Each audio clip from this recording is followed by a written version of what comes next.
Sambil mulai ini. Assalamualaikum warahmatullahi wabarakatuh. Alhamdulillah innal hamdalillah nahmaduhu wa nasta'inuhu wa nastaghfiruh wa na'udzu billahi min syururi anfusina wa min sayyiati a'malina. May yahdihillahu fala mudhillalah wa may yudlilhu fala hadiyalah. Asyhadu an la ilaha illallah bi wahdaniyah wa asyhadu anna Muhammadan abduhu wa rasuluh la nabiyya wa rasulullah ba'da. Wa qala Allah ta'ala fil kitabihil karim ya ayyuhalladzina amanu taqullaha haqqa tuqatih wa la tamutunna illa wa antum muslimun. Ikhwan wa ikhwah fillah rahimani rahimakumullah ta'ala jami'an, ahlu ta'lim yang semoga senantiasa dirahmati oleh Allah Subhanahu wa ta'ala. Alhamdulillah, segala puja dan pujian milik Allah, untuk Allah dan juga karena Allah Subhanahu wa ta'ala. Semoga Allah Subhanahu wa ta'ala melimpahkan rahmat, karunia, inayah dan juga keistiqomahan untuk mengikuti risalah tauhid, risalah Islam di atas titian jalan yang lurus. Allahumma amin. Sampai di surat An-Nazi'at ayat yang nomor 34 sampai 46.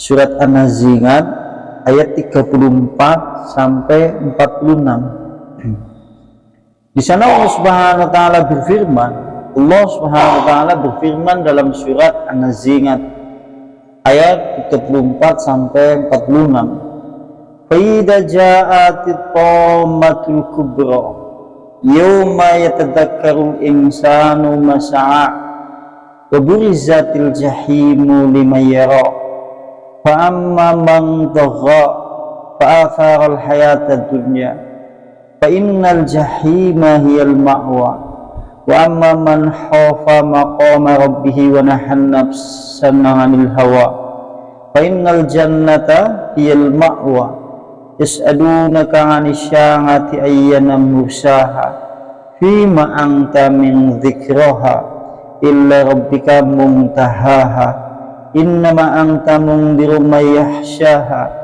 ka'annahum yawma yarawnaha lam yalbathu illa 'ashiyatan aw duhaha. Maka idza apabila ja'at telah datang, apa yang telah datang yaitu at-tammatu malapetaka al-kubra yang sangat besar. Maka apabila datang malapetaka yang sangat besar, yauma pada hari itu yatadzakkaru akan ingat, siapa yang akan ingat al-insanu yaitu manusia, ma terhadap apa saja sanga yang dulu ia kerjakan tatkala dulu di dalam kehidupan dunia. Waburizat dan telah ditampakkan, apa yang telah ditampakkan itu al-jahimu neraka jahim, liman untuk siapa saja yaro yang melihatnya. Wayang fa'amma maka adapun man yaitu siapa saja tagha yang melampaui batas, wa dan asara lebih mengutamakan al-hayatad dunya kehidupan dunia, fa innal jahima maka sungguhnya neraka jahim, dia neraka jahim itu al-ma'wa tempat tinggalnya. Wa amma maka adapun man siapa saja khaufa yang takut maqama rabbih kedudukan Tuhannya, wa naha dan dia menahan nafsa dirinya manil hawa dari kemauan hawa nafsunya, fa innal jannata maka sesungguhnya surga, dia surga itu al-ma'wa tempat tinggalnya.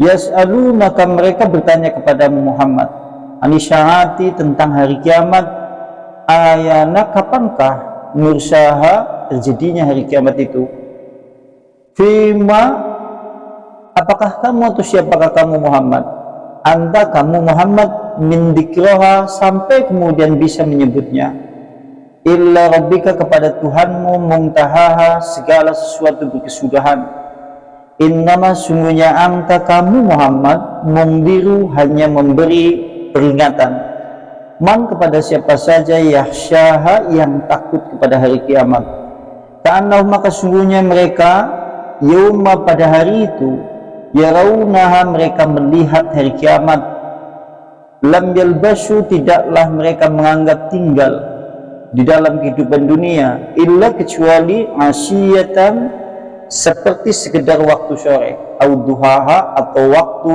duha. Surat An-Nazi'at ayat 34 sampai 46. Kalau seandainya kita artikan jadi, dan apabila telah datang malapetaka yang besar, yaitu rangkaian-rangkaian hari kiamat, sehingga pada hari itu seluruh manusia semuanya ingat terhadap apa saja yang dulu ia pernah kerjakan tatkala di dalam kehidupan dunia, dan pada hari itu pula ditampakkan neraka jahanam kepada siapa saja yang melihatnya. Maka adapun orang yang melampaui batas dan lebih mengutamakan kehidupan dunia, maka sungguhnya neraka jahanam itu adalah tempat tinggalnya. Maka adapun orang yang takut kepada kedudukan Tuhannya dan dia mencegah dari keinginan hawa nafsunya, maka sungguhnya surga itu tempat tinggalnya.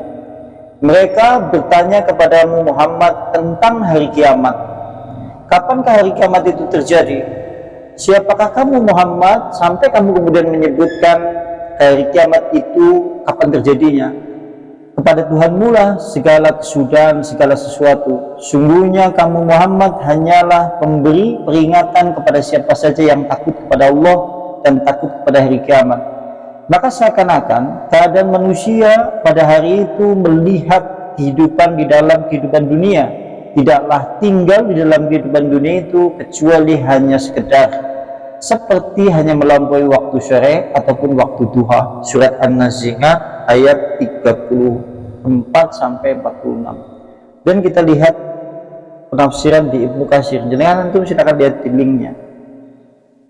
Yaqulullahu ta'ala, Allah subhanahu wa ta'ala berfirman, Allah subhanahu wa ta'ala berfirman, Faida ja'atit tammatul kubra, dan apabila ja'at telah datang apa tammatul kubra, yaitu malapetaka yang besar.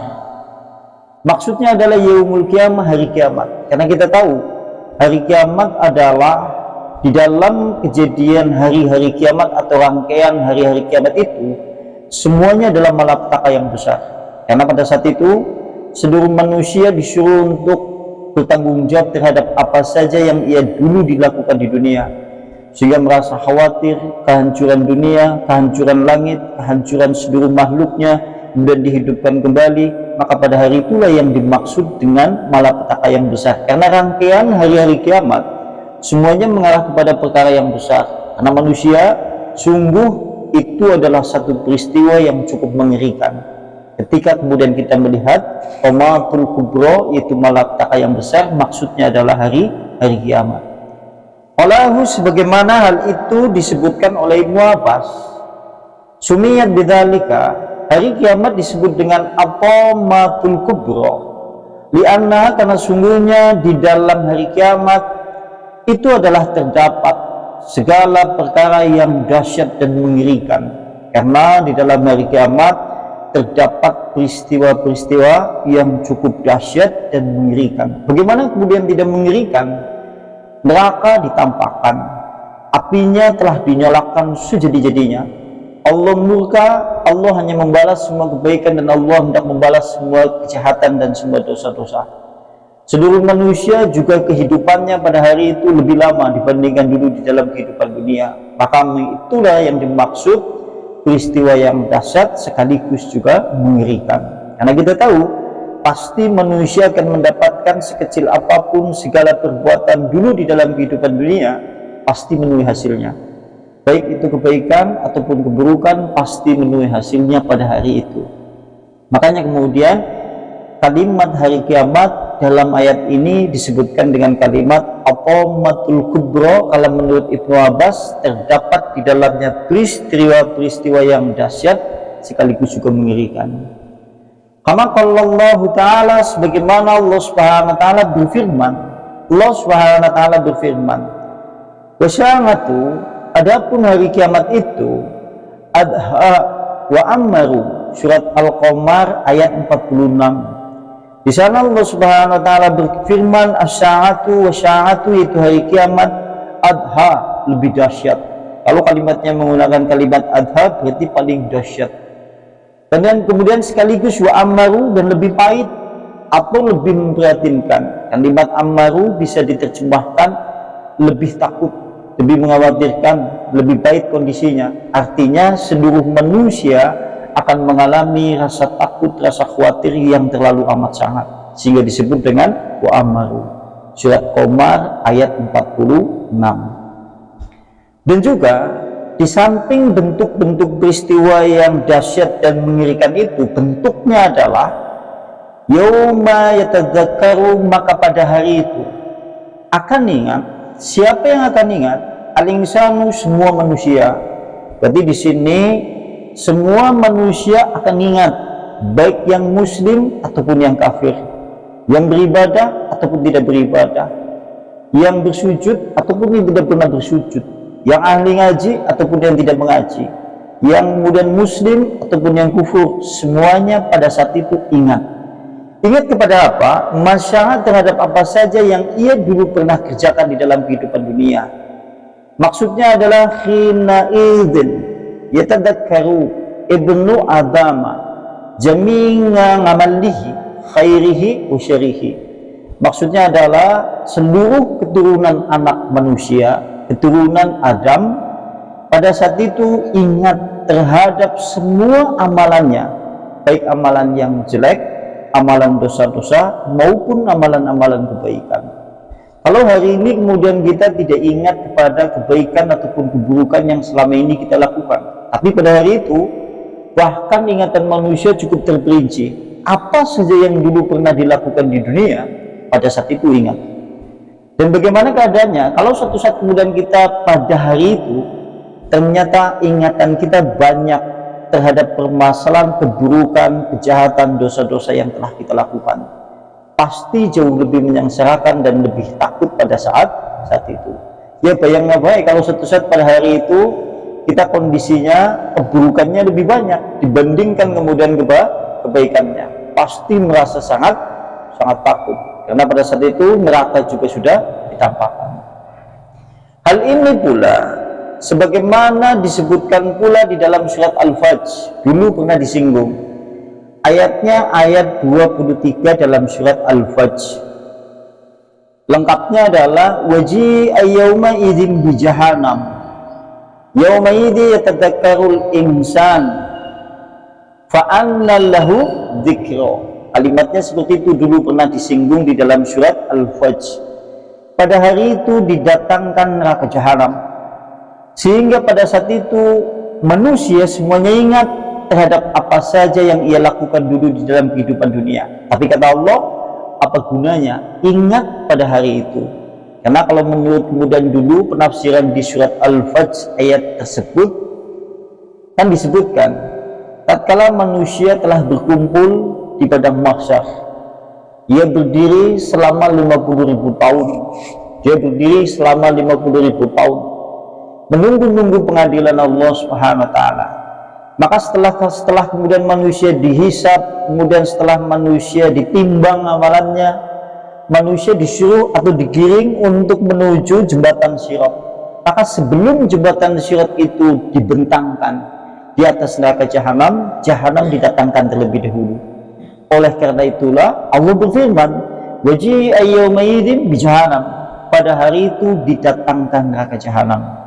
Kalau panjenengan ingat di penafsiran surat Al-Fajr di pertemuan dulu-dulu, itu disinggung oleh hadis Nabi tatkala kemudian jahanam itu didatangkan, wa yu'ta bi jahannam, dan didatangkan neraka jahanam itu dengan yaitu 70.000 tali kendali. Jahanam didatangkan oleh Allah pada hari itu, maka jahanam itu memiliki 70.000 tali kendali. Wa ma'a kulli zimam, untuk tiap-tiap tali kendali maka ditarik oleh 70.000 malaikat yang menariknya. Berarti yang menarik jahanam berapa? 70.000 kali 70.000 berarti berapa? Masya Allah ya. Masya 49 miliar. Ini kan berarti menunjukkan besarnya dan betapa kemudian dahsyatnya neraka jahanam. Ya, sehingga menunjukkan dahsyatnya dan mengerikannya neraka jahanam pada saat itu. Sehingga begitu manusia melihat neraka jahanam, oleh karena itulah di dalam ayat ini disebutkan, maka pada hari itu manusia ingat terhadap apa yang ia lakukan. Di antaranya ingatan manusia terhadap dosa-dosa, baik yang kecil ataupun yang besar, tatkala neraka jahanam itu didatangkan oleh Allah, yang ditarik oleh empat, yaitu sejumlah 4,9 miliar malaikat yang menarik jahanam. Sampai-sampai kalau di dalam perkataan ulama salafus saleh dan juga disinggung oleh sahabat-sahabat Nabi, seandainya kemudian satu tali kendali itu lepas, maka jahanam hendak melahap seluruh makhluk yang ada di padang mahsyar. Karena ngasih tali kendalinya lepas, maka seakan-akan jahanam itu hendak melahap seluruh penduduk mahsyar pada saat itu. Berarti menunjukkan kan sangat dahsyat. Oleh karena didorong oleh melihat kondisi neraka jahanam yang seperti itu, sehingga Allah menurunkan firman-Nya, maka pada hari itu manusia ingat. Sehingga pada saat itu tatkala manusia melihat neraka jahanam, ingat sholatnya, ingat ibadahnya, ingat keburukannya, ingat dosanya. Semuanya ingat manusia, baik yang beribadah ataupun tidak beribadah, yang ahli mengaji ataupun tidak mengaji, yang ahli bersujud ataupun tidak pernah bersujud, semuanya ingat tatkala melihat neraka jahanam. Oleh karena itulah Imam Ahmad menyinggung, sebagaimana diriwayatkan oleh Abi Namirah.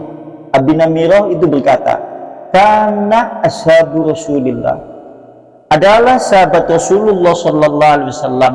Dia berkata, mensifati peristiwa pada hari itu. Kata beliau, lau ana ngabdang hara, kalau seandainya ada hamba yang jatuh sujud tersungkur kepada Allah Subhanahu wa taala, sing jenengane lau ana ngabdan hara, kalau seandainya ada seorang hamba tersungkur, kalimatnya menggunakan hara, berarti maksudnya adalah sujud beribadah kepada Allah sambil menangis. Kalau seandainya ada hamba, dia kemudian bersujud tersungkur menangis kepada Allah Subhanahu wa taala semenjak dilahirkan dari kandungan ibunya, illa ayyamuta haroman, sampai kemudian dia mati dalam keadaan yang tua renta, dia dalam keadaan bersujud terus kepada Allah dalam keadaan seperti itu, maka begitu melihat neraka jahanam atau begitu menyaksikan hari itu, ia menganggap semua amalan solehnya remeh dan semua amalan solehnya kecil. Kira-kira dewek nek ngesuk melihat neraka jahanam pada saat itu, ingatan kita gimana? Wah, kayaknya ningsek ya, dari tudung sapa, sambat mengsapa, kan ya? Karena manusia pada hari itu tidak ada yang bisa menolong kecuali Allah. Maka oleh karena itulah, inilah yang dimaksud dengan kalimat yauma yatadzakkarul insanu ma syaa, yaitu pada hari itu manusia ingat terhadap apa saja yang ia lakukan. Sekalipun hari ini kita lupa terhadap dosa-dosa yang hari ini kita kemudian pernah lakukan, tapi besok pada hari itu semuanya ingat, terperinci ingatannya itu. Bahkan mulai dari perbuatan yang zaman dulu kecil, dosa besar, dosa sedang, ataupun dosa yang sengaja tidak sengaja, semuanya ingat, teringat jelas dalam ingatan manusia. Itu kalau kemudian menurut penafsiran di dalam ayat ini.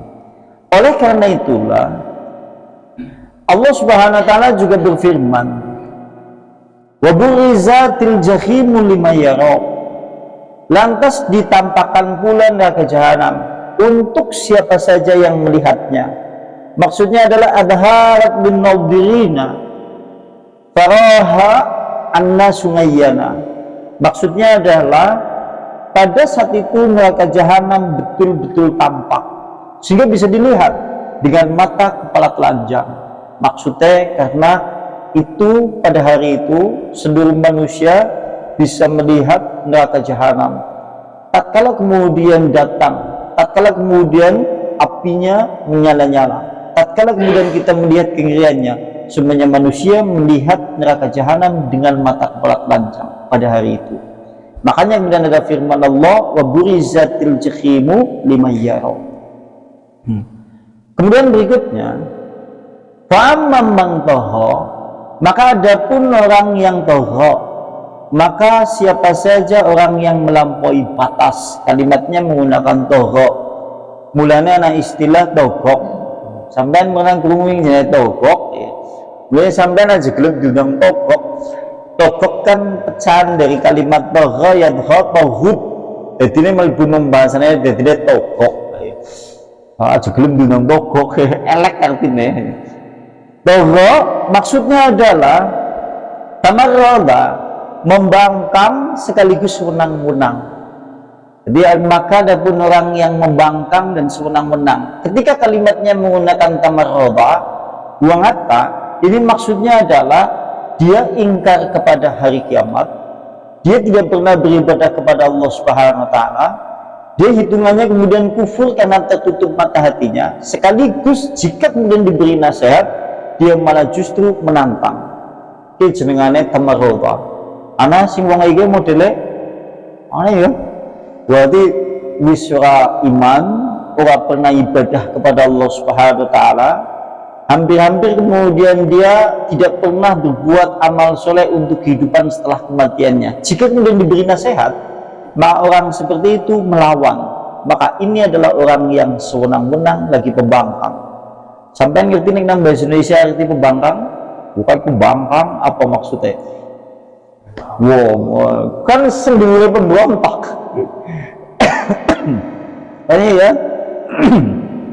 Dan berikutnya, dan sekaligus wa asarul hayatad dunya. Di samping dia sewenang-wenang, membangkang, dia juga lebih mengutamakan kehidupan dunia. Nah ini sing angel. Dia lebih prioritas atau lebih mengutamakan sisi kehidupan dunia.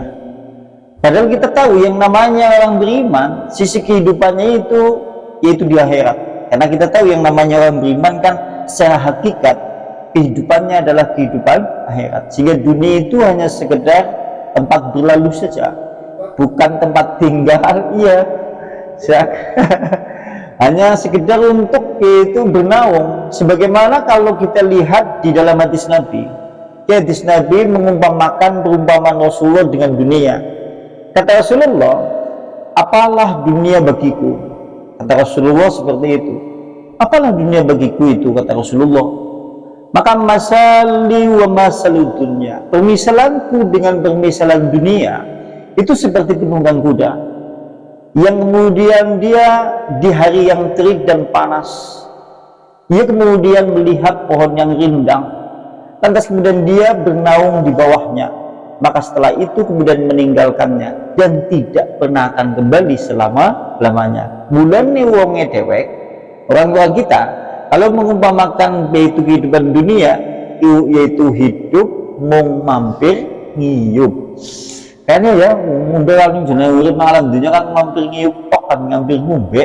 Karena Rasulullah juga memberi perumpamaan seperti itu, seakan-akan seorang yang mengendarai kuda di hari terik yang panas, kemudian dia melihat pohon yang rindang. Setelah itu ia kemudian bernaung di bawahnya sebentar. Setelah itu kemudian dia meninggalkannya dan tidak pernah akan kembali selama-lamanya. Perumpamaan dunia kan seperti itu. Tapi kenyataannya kita adalah termasuk hamba-hamba yang justru kadang-kadang lebih memprioritaskan dunia dibandingkan kehidupan akhirat. Padahal kalau suatu saat kemudian kita lebih mementingkan sisi kehidupan dunia, Allah mengancam di dalam ayat ini. Makanya kemudian di ayat ini disebutkan, maka barang siapa yang melampaui batas, membangkang dan sewenang-wenang sekaligus dia mementingkan kehidupan dunia, maka sungguhnya neraka jahanam itu adalah tempat tinggalnya. Besok akan dikembalikan atau kemudian akan ditempatkan di rumah yang cukup mengerikan. Maksudnya adalah di sini adalah al-jahim, maksudnya adalah neraka jahanam. Fa'inna masirahu, karena sungguhnya tempat kembalinya adalah jahanam. Wa inna mad'amuhu, maka sungguhnya makanannya min zakum, makanan penduduk neraka jahanam diantaranya adalah buah zakum. Kalau antum melihat kitab judulnya Takhfifu Minan Nar atau dahsyatnya neraka yang ditulis oleh Ibnu Rajab, nanti panjenengan masuk di bab terkait masalah ta'amu ahlin nar, makanan penduduk neraka dan sekaligus minuman penduduk neraka. Di antara makanan penduduk neraka, satu dori, yang pertama disebut dengan dori, sebagaimana di surat Al-Ghaziyah kalau tidak salah, la yusminu apa? Surat apa itu? Al-Ghaziyah ayat berapa itu? Iya, la yusminu, tidak membuat kenyang dan sekaligus juga tidak mengusir lapar. Apa? Yaitu dori, kalimatnya menggunakan dori. Oleh Ibnu Abbas, dori ini ditafsir oleh Ibnu Abbas, itu ditafsir dori adalah orang Arab dulu kalau menyebut tumbuhan yang berduri dan tumbuhan itu tidak memiliki cabang. Anak pohon yang berduri dulu di wilayah Arab yang tidak bercabang, tumbuhannya itu menempel di atas bumi, maka tatkala kemudian tumbuhan itu disebut dengan sibiriku, oleh Ibnu Abbas kemudian disebutkan seperti ini. Dia berkata, yaitu Ibnu Abbas, as-sibiriku, adapun tumbuhan sibrik adalah yaitu dusyauki, tumbuhan sajaratu dusyauki, itu tumbuhan yang memiliki duri yang sangat tajam. Kemudian tatkala tumbuhan itu kering, maka menjadi kalimatnya dalam bahasa Arab dori. Berarti dori adalah makanan penduduk neraka, wujudnya duri-duri yang tajam. Kalau suatu saat kemudian masuk ke kerongkongan atau masuk ke dalam kulitnya atau masuk ke bagian tubuhnya, itu lantas kemudian seluruh organ-organ tubuhnya hancur. Penduduk neraka sangat lapar, penduduk neraka sangat haus dan sangat dahaga. Kalau kemudian suatu saat mereka menghendaki makan, menghendaki minum, maka kemudian mereka diberi makanan. Satu makanannya adalah dori, la yusminu, maka sungguh tidak bisa membuat gemuk dan sungguh tidak bisa membuat kenyang, yaitu makanan yang disebut dengan dori. Kenapa kemudian oleh penduduk neraka dimakan? Karena sudah tidak ada makanan dan mereka merasakan sangat lapar sehingga kemudian dimakan. Sekalipun dimakan, akhirnya mereka hancur kemudian seluruh organ tubuhnya. Naudzubillah min dzalik. Ini makanan yang pertama. Makanan yang kedua, zakum. Makanan yang kedua jenengane zakum. Kalau Rasulullah menyebutkan dalam hadis Nabi, ini kalau Rasulullah menyebutkan di dalam hadis Nabi, Rasulullah menyebutkan yaitu lau ana qadrata min zakum. Kalau seandainya setetes zakum itu, kalau seandainya zakum makanan penduduk neraka, satu tetes itu jatuh fil bihari dunya, di lautan dunia. Kalau satu tetes yaitu makanan zakum jatuh ke lautan yang ada di dalam kehidupan dunia, la afsadat ahlul ardi, maka sungguh penduduk bumi rusak dengan segala sisi sendi-sendi kehidupannya. Karena kalau satu tetes zakum jatuh di lautan, maka seluruh penduduk bumi itu rusak dan bahkan sendi-sendi kehidupannya juga rusak. Lantas bagaimana pula kalau seandainya kemudian satu tetes jatuh ke lautan dunia lantas menjadi rusak penduduknya, menjadi binasa pula sendi-sendi kehidupan yang ada di dalam kehidupan dunia, lantas bagaimana nasibnya orang yang memakannya? Kira-kira nek wong sing mangan kepriwe? Wah, naudzubillah min. Wah, padahal yang nang neraka kan orang mati, orang urip. Iya. Mereka tidak hidup, tidak mati. Jadi orang Isa tidak hidup, tidak mati, namun tidak mendalik.